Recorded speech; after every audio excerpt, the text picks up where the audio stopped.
Hello, আমার দিনের ২৪ ঘন্টার মধ্যে প্রায় ২২ ঘন্টা প্লাস, এটা একটু বেশি হয়ে যায় না? কিন্তু এটাই সত্য। এই অফিসের মধ্যে আমার সময়টা কাটে। ওই যে ওইখানে একটা বালিশ, আমি মাঝে মাঝে রাত্রে এখানে ঘুমাইও, ঠিক আছে? আর এই ভিডিওটা করার একটা কারণ হলো যে আমি বেশ কিছুদিন ধরে খেয়াল করতেছি, মানে আমার কাজ কাম তো সব স্বর্গে উঠছে, ঠিক আছে? এখন সময়টা চুরি হয় কীভাবে ওইটাই দেখতেছি।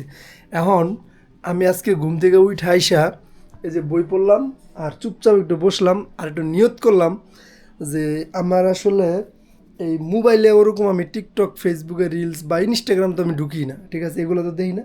এখন এই যে এইখানে বসি, বসার পরে এই হেডফোনটা আরামদায়ক হেডফোন কানে দিই, দেওয়ার পরে আমি এই টুকটাক রিলস দেখতে দেখতে সময় কোনখান দিয়ে যায় সেটা আমি বলতেই পারি না।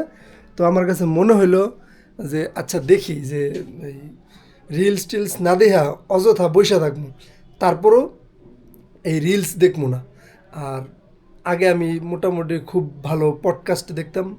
বাংলাদেশি পডকাস্টগুলা আসলে কিছু বলার মতো নাই। এখন কথা হইলো আমার সময় চুরি হয়ে যাইতেছিল, ওই চোররে আমি ধরে ফেলাইছি। তো এখন চোর হইলো আমার এই যে পিসি, এই যে মানে কথা হইলো পিসি সেট আপ, আর এই আরামদায়ক এই হেডফোন, এটা হইলো আমার সময় চোর। তো আমি এখন থেকে সচেতন। এই যে ভিডিওটা বানাইলাম, ক্যামেরা অন করার আগে থেকেই সচেতন আমি। আপনারাও দেখবেন যে অনেক সময় কমপ্লেন থাকে যে আমার সময় কোন দিক দিয়ে যায়, কি হয় না হয়। তখন একটু চুপচাপ একটু বসবেন, বসার পর একটু চিন্তা করবেন যে আপনি অযথা সময় কি কি করতেছেন। আপনার সময় আপনি নিজে বের করতে পারবেন।